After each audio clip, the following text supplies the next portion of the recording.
Hello everyone, welcome to my channel, Micah Let's Play, and guess who I am? I'm Micah, because who else would I be? Other than the true heir of Slytherin, which you already know. Why else would you be here?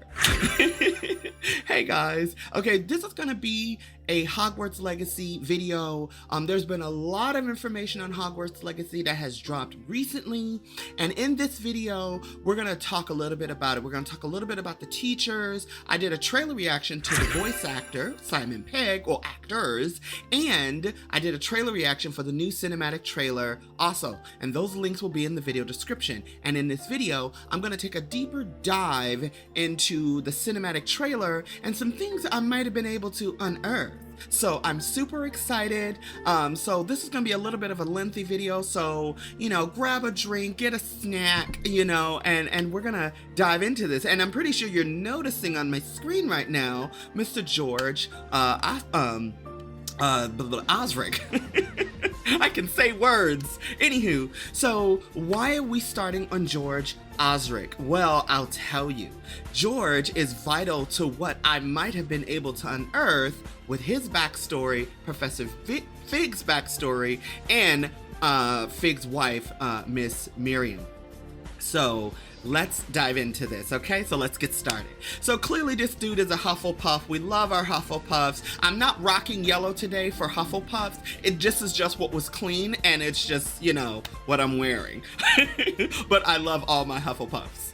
Okay, let's go. So we see George here, we love him, and this is when I first saw this and I said, okay, so he's a high-ranking ministry official. And remember, we have a ministry book, that field guide that Professor Weasley gave us. We have a ministry guide book. So we got this book possibly from him or from Miriam. And we'll touch on more of that. And there's some things I want you to keep in your mind as I go through this and as we continue to unearth things. So, not only that, he was friends with both Professor Fig and his wife Miriam. And his unique ability, his uncanny ability to unravel or uncover the most enigmatic, and again, the word enigmatic, for those of you who may not know, means like mysterious, hard to interpret, or difficult to understand. Mysterious. And basically that's what they call Professor Fig. And in my Ravenclaw video, which is now completely outdated and I have been proven wrong, because Fig ain't no damn Ravenclaw, he a Gryffindor. It's funny that they mention it because that's how they describe Professor Fig, and so maybe that's how he was able to unlock the friendship with Fig. I don't know, but it was interesting that they used that word. Where was I? And he's very trustworthy, all that stuff, loyal, trustworthy.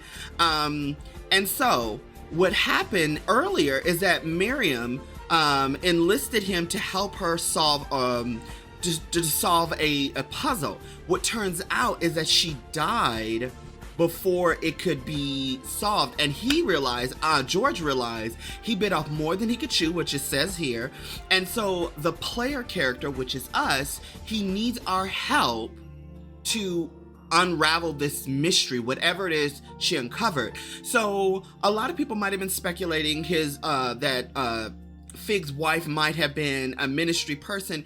I don't think she might have been a ministry person. I think she might have been an archaeologist, an ancient magic archaeologist, but I could be wrong because I've never seen that in the wizarding world, but it would make sense to why she does what she does.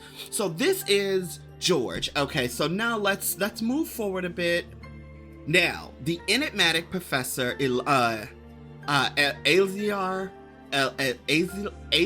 Fig. I know I'm saying his name horribly wrong, but anywho. So Fig's backstory is incredibly sad, and so is Not-Si's mom, but we'll touch on the other teachers in just a second. So he's the magical theory professor, which is completely hilarious because I was saying, oh, I believe he's the professor for ancient runes. So I was in the ballpark, but still somehow nowhere near it. But anywho, Professor Fig basically left his dreams of being a working for the ministry because he chose to travel the world with his wife, to follow his wife as she studied ancient magic, going all around. So now it makes sense why he has everything everywhere. So he studies magical theory, which I'm really excited because magical theory seemed like it'd be a fun subject. So I'm really excited about that. But sadly, excuse me, air coming to my body. Anywho, and excuse me, by the way. He got bored of it, and he went ahead to go ahead and teach magical theory at Hogwarts. So this man is racked with guilt because his wife died while he was off, doing his thing. So it's like, it makes Professor Fig even more of an interesting character. But the question is, how long was this, that his wife died? Like, has it been years? Has it been a few months? Because if it's only been a few months, it's like, bro, go grieve your wife, like, for real. But if it's been a few years and now he's just like, he's so racked with guilt, he has to find, what she was hunting, what she was searching for. And then it gets you to wonder, did she find something out with the ancient magic? Because remember, in this, it said she was studying the disappearance of ancient magic. That's our first clue right there.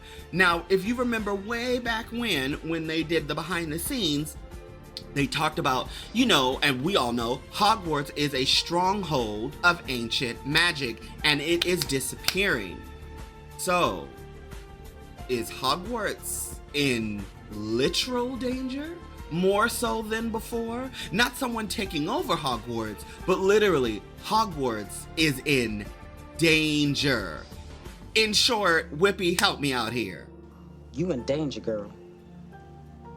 You be the judge. So, with all that said, when I first saw this, I was like, oh my God. So now you got, George, who bit off more than he can chew. You got Professor Fig, who's trying to figure out what happened. They're both trying to uncover what happened with his wife and understand why ancient magic is disappearing. Now, also remember, Fig is on the outs with the ministry because he's saying, oh, Goblin Rebellion, and maybe the ministry is noticing the cataclysm or things that are happening in the wizarding world, and that's why they're ignoring Fig, because they're like, this is a bigger problem. Goblins aren't that important. Think about it. And when I saw that, and when I was watching it and reading and putting all this together, I was like, oh my God, it would be perfect for Ranrock to ease his way on in, and maybe that's why we were at, Gringotts to head him off, maybe to stop him, because the ministry isn't listening to Fig anymore. And maybe George, because he's a high-ranking official, perhaps he's like, hey, I gotta play this role so I can keep, I gotta stay in this high place so I can have a bird's eye view to feed you information. Hint, hint, the field guide. And it also could be what, the way the ministry could be observing our character because we're sensitive to ancient magic, perhaps like Miriam was. So that's something to think about also. So, let's continue. Let's talk about Matilda Weasley. First and foremost, love everything about this creature. Now, what makes this so interesting is that I like how they said, oh, Hogwarts is in good hands with the deputy headmistress.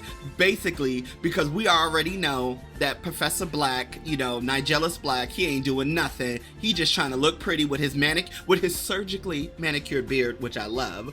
But Matilda Weasley, okay, her background is in curse breaking, so that is really cool for the ministry. So what makes this really interesting here is that eventually she worked with the ministry as a curse breaker, and I'm gonna touch on why this is so important. And then later on, of course, she went to go become the Hogwarts transfiguration teacher. Now there's a trend with this because McGonagall was also deputy headmistress and the transfiguration teacher also. And so was Dumbledore. When he was a teacher, he taught transfiguration, although in the movie they showed him as a defense against the dark arts teacher. So I'm a little confused on some of that. So I don't know. Maybe I'm getting my lore wrong, but I just distinctly remember, I think Professor Dumbledore taught transfiguration, who was also a Gryffindor as well.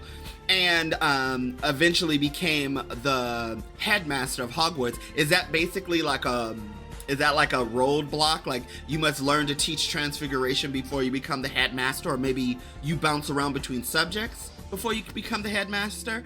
You know, and what makes this also interesting is that Phineas Nigellus Black was asked by the Ministry to become the headmaster, which is very, very interesting. Now, why is this so important? There are a lot of characters, Professor Hackett and also Professor Sharp, are also from the Ministry as well, because, you know, Sharp used to be an Auror, you know, and Hackett used to be an Unspeakable. So there are a lot of Ministry officials inside Hogwarts. So maybe there might also be some serious political intrigue with this as well, because like I said, Fig is on the outs with the Ministry based on, you know, his rumors about a mounting Goblin Rebellion, which maybe they said maybe this isn't gobbledygook. Or maybe the Ministry, maybe they're trying to use it as a political ploy, saying, hey, there's a Goblin Rebellion, ignore the bigger problem, but here's a Goblin Rebellion to distract the populace from the real threat that is the disappearance of ancient magic that is manifesting in other ways. So again, things to think about when I was, like I said, pulling this all together. I'm like, this seemed like this might be going somewhere. And then I just want to touch on these other characters really quickly, and then we're going to jump into the actual trailer and how I came into my actual theory. And again, I'm so happy to see Luke Youngblood come back. Yes, yes. For those of you who don't know, he was Lee Jordan in the movie. He was basically the announcer boy when they were playing Quidditch. So it's just good to see him return. Okay, Candace. Okay, I'm so excited to see Candace play Professor Onai. If you don't know her backstory, Professor Onai accepted the invitation from Professor Weasley because she was, like, basically, she's a very well-known seer. Remember, Wagadu, gifts in divination, transfiguration, and wandless magic. Hint, hint, nudge, nudge somebody. I think because of what happened to her husband, because it said, you know, she didn't foresee her husband's death, which shook her to her core. So when Professor Weasley said, hey, why don't you come teach at our school? You know, because remember, we're in good hands with Professor Weasley. She accepted the invitation and came, you know, to Hogwarts. And I think she's gonna play a very significant role with the centaurs, because remember, centaurs, astrology, as well as healing magic and divination, that, you know, they're kind of all in the same ballpark. So I think Natsai is gonna be very important in that area, or if not Natsai, it's gonna be Ahmed with the professor of divination. So I'm interested to kind of figure out how that's going to work, but that's like a side thing.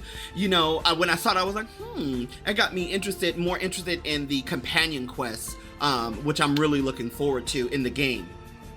So now that we kind of touched on, and going back off my side tangent in the game, back to the main reason that you're here, which is the disappearance of ancient magic and the true danger Hogwarts is in. And I did a video in the past where I did a theory on Merlin and Morgana, and I was talking about Ranrock in that video, saying that, you know, Ranrock could be after a specific artifact of ancient magic. And remember, the disappearance of ancient magic, and if Miriam, Fig's wife, was a magical archaeologist, this could be what she was seeing, like, oh my god, these artifacts are disappearing and we're losing, you know, our connection with ancient magic. In the words of Merlin, this is what happens when we abandon the ways of ancient magic. Thanks, Merlin. And maybe Merlin knew something, because remember, Merlin powers, he had clairvoyancy, so perhaps he foresaw something. He foresaw this happening. He foresaw our character. And this is why I think our character is so important. So now what we're going to do, we're going to jump into the trailer. And then after we jump into the trailer, I'm going to start weaving these pieces together to help it make more sense. Okay.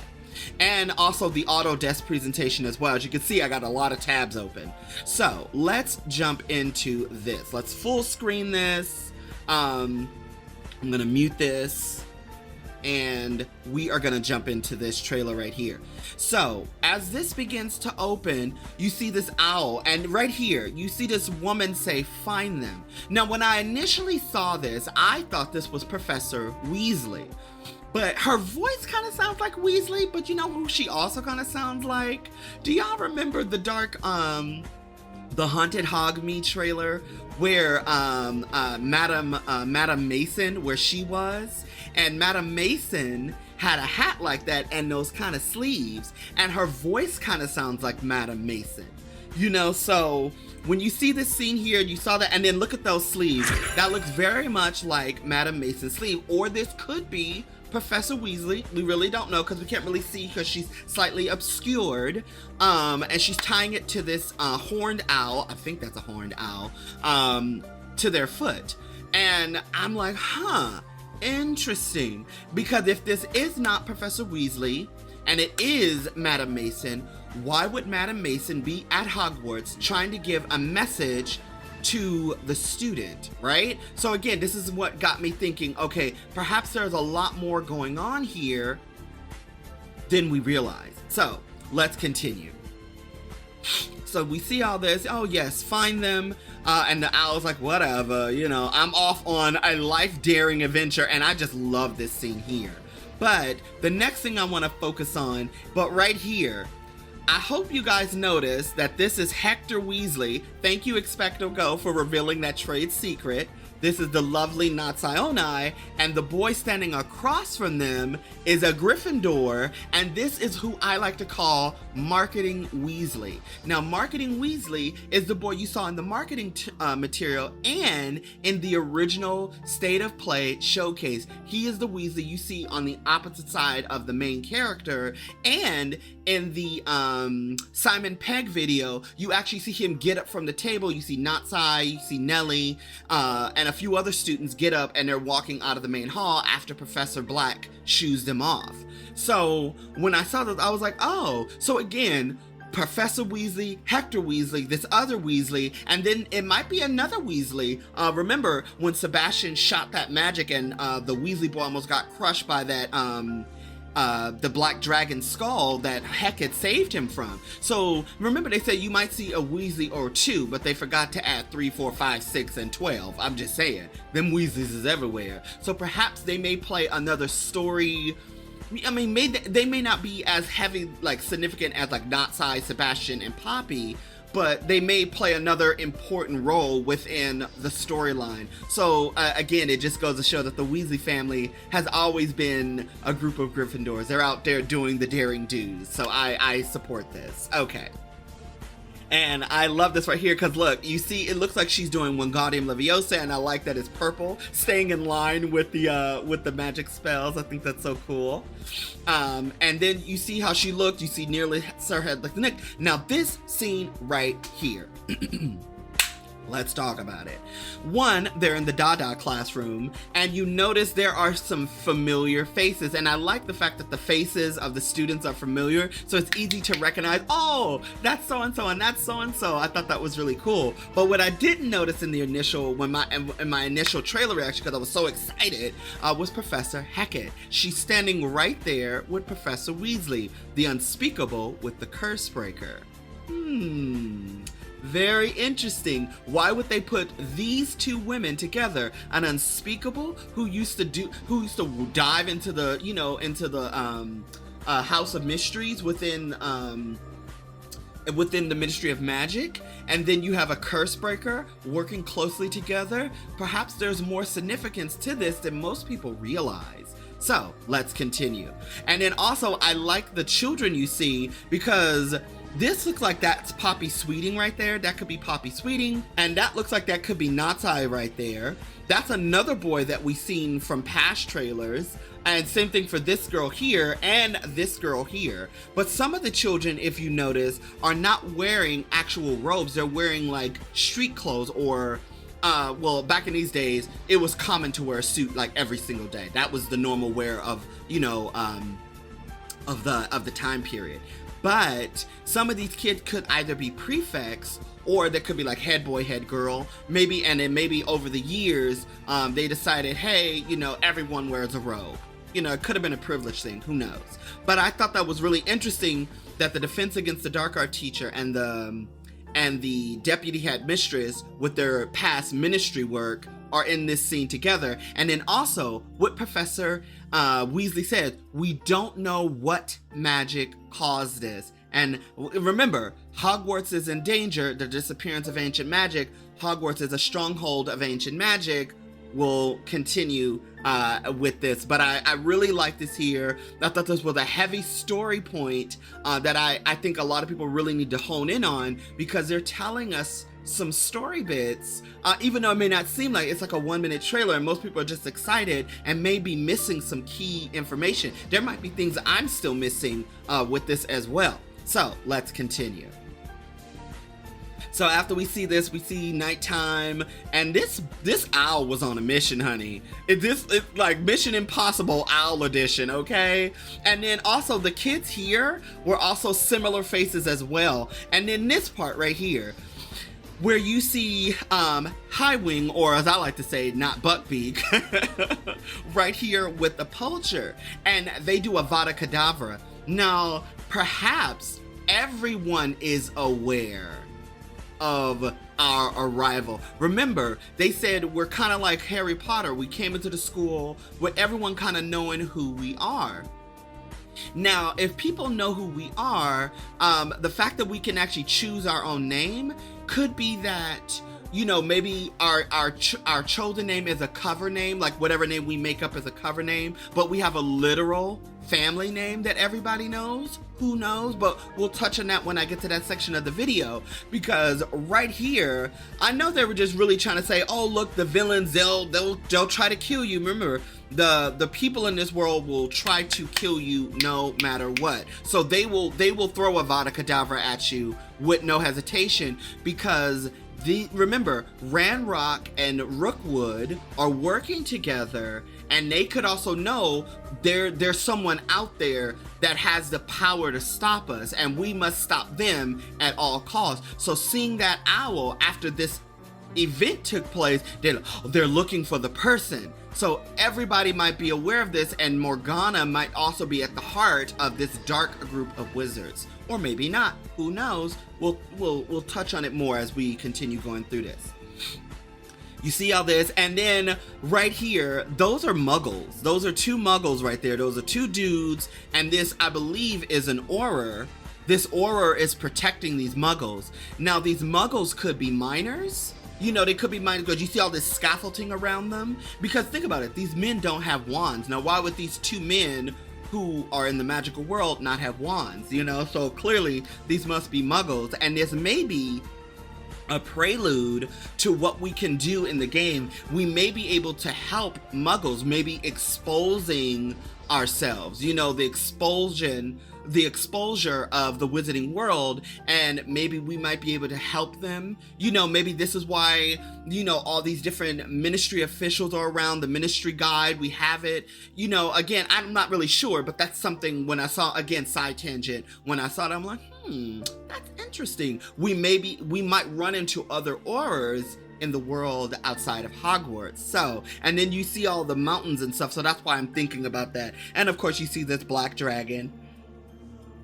And then this part right here, the dragon turns from them and is distracted to attack this owl. And you see the dragon has purple eyes, and if you notice, when the dragon opens his mouth, the fire is purple before it ignites and go orange. So even the dragon knows something is up with this owl and its message.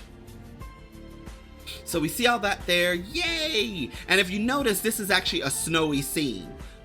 Where the owl, remember, she tied it to its leg, and somehow it's untied from the leg, and now it's in its claw, so, or in its talons. So, you know, again, this is a cinematic trailer. It's not really meant to make sense. So sorry, it's super early where I'm at. I mean, it's like 5 a.m. early. I'm not joking. The talon, and it throws it down to our character. Now, a lot of people think this is an acceptance letter. Even I didn't think it was an acceptance letter. I thought it was like a message. So here's my thinking on this. Let's see if I can get it. Okay, there we go. we can clearly see this is the Hogwarts message because it has the Hogwarts seal. It's from the ministry.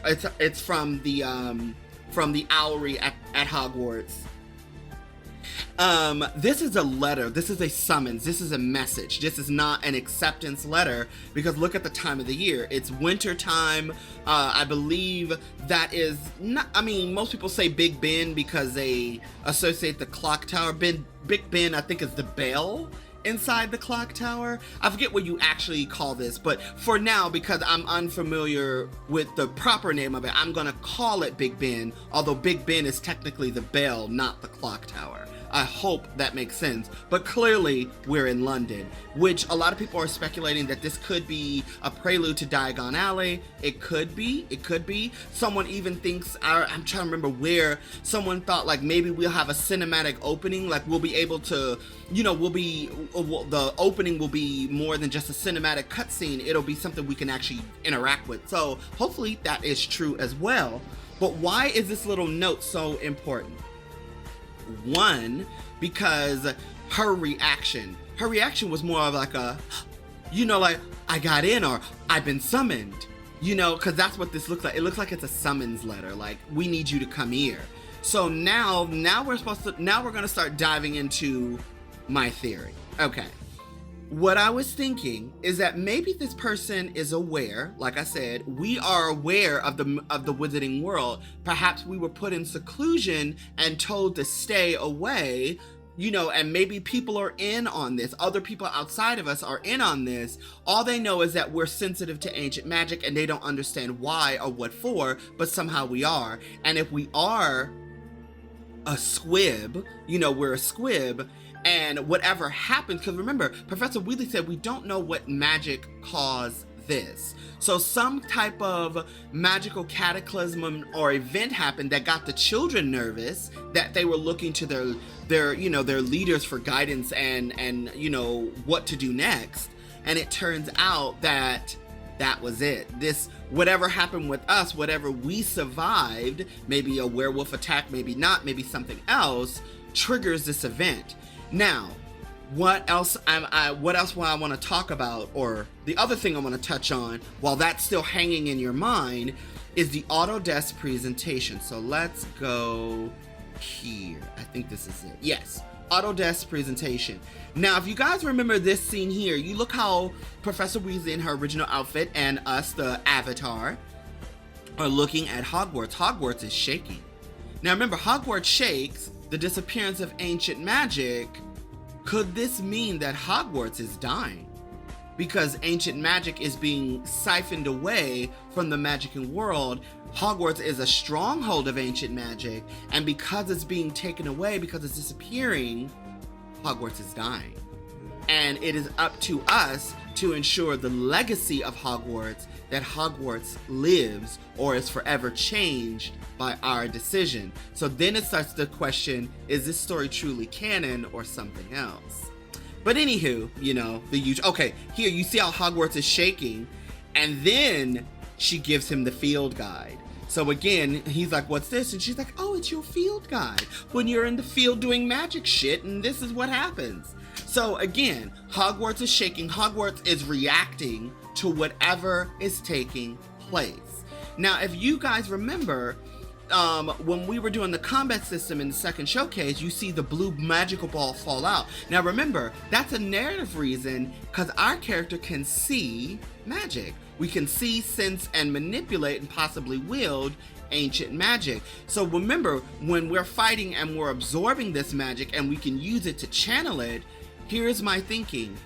Are we potentially a problem more than basically we're a gift and a curse because we're absorbing ancient magic, meaning we're absorbing magic itself, and we're more of like a void of magic, like even though we can wield it like everyone else, we're absorbing too much magic at one time. And I'll tell you how I kind of came up with that idea based on another book that's related to Harry Potter but is not Harry Potter. Or is it that when Ranrock came across this ancient magic, maybe he saw a glimmer of ancient magic, because maybe, because goblins are old, they understand magic, they understand ancient magic and all that stuff. Perhaps this magical, remember I said magical object that they're after, could be Merlin's wand, the Sword of Excalibur, Morgana's necklace, the Holy Grail. It's something. Now, this something or some things that he has located and found are things you need to find. Maybe that's why you need to go to the cursed vaults, these fabled cursed vaults, to head him off and stop him from collecting these items. And, again, I don't really know.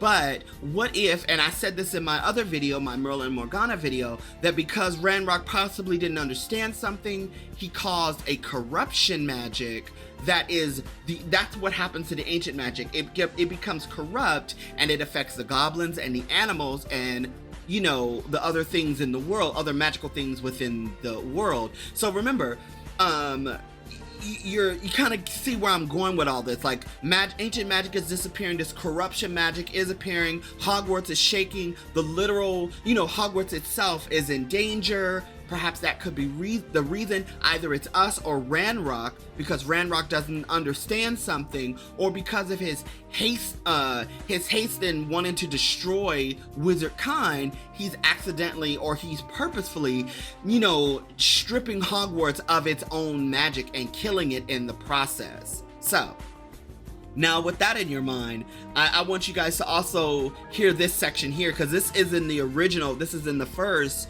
showcase. Alan 2 says this here. Now, this is why I think the Ministry of Magic is using the Goblin Rebellion as more of like, we don't really care about this, we'll use it to distract the public, and they're not really paying Fig any attention, because here, I want you guys to hear this right here. So let's listen. That kind of thing, like, can I miss class at this time of day? There is a day-night cycle. Yeah, there is a day-night cycle, but everything is very narrative-based. And so there's a big mystery going on in the world, there's something happening in the narrative, and we essentially see it as kind of like chapters in that narrative. Now, you hear what he said. They consider it as there's something happening in the narrative, meaning, the disappearance of ancient magic, the Ministry might be aware of this, they may not be, who really knows? But when you start to think about it, you have all these Ministry people involved in this storyline. Again, it gets me really excited, and it makes the stakes even incredibly higher for our character to, just uncover this dangerous mystery that, that Fig's wife died over, so it's like you're starting to understand that even though, we're going to school and it's Hogwarts, but the danger is real. The danger is, Hogwarts. Hogwarts is a safe haven for people. It's a home for people. And if Hogwarts itself is in danger, what does that mean for the rest of the magical world? You know what I mean? So I really like this. It really has me excited about the stakes in this game. But now let me explain to you how I kind of came up with this after seeing the trailer and everything. This could be considered like a side tangent or something. I could be horribly wrong, but I mentioned this book in the past, as you can see on screen here. It's Rainbow Rowell's Carry On.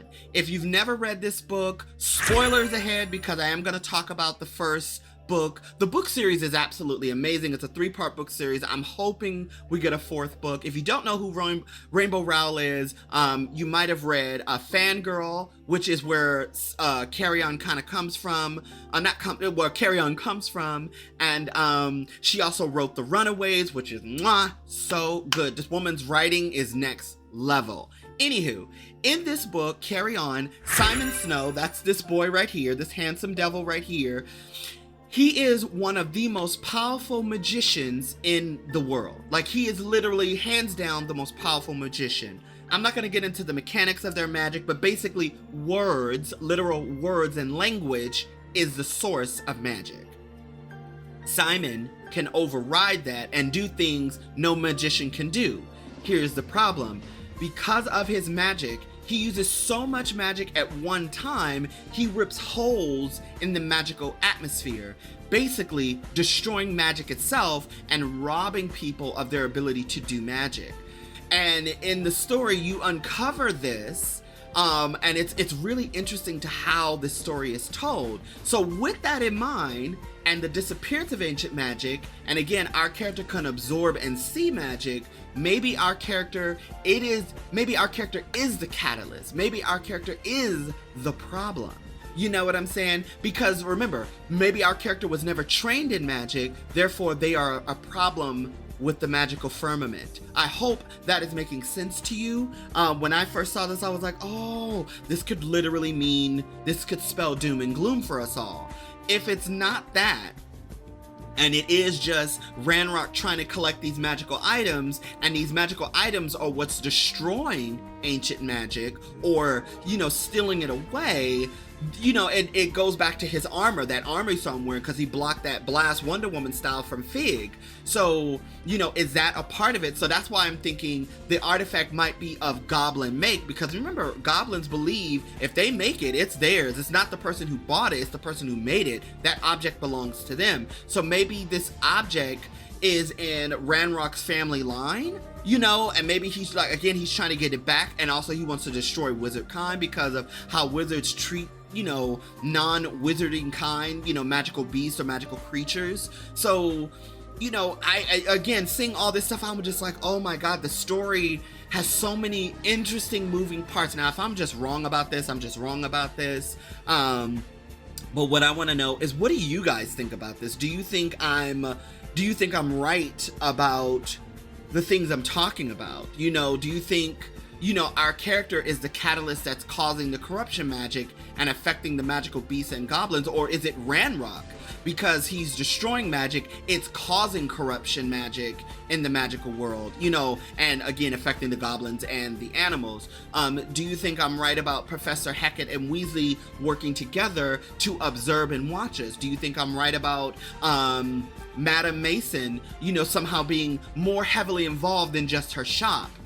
So let me know in the comment section down below, because I really want to know what you guys think. And just in case you guys missed my big announcement, my Wednesday's big announcement, I now have a PlayStation 5. Yes, I have a PlayStation 5. I will be playing Hogwarts Legacy on February 7th with my very special guest. I have some more Hogwarts Legacy content coming. I'm wrapping up right now. We're going to do a new sorting. We're also going to do a day in the life as a Hogwarts student. All that is coming. I'm literally working on these projects right now, hence why I'm up so early.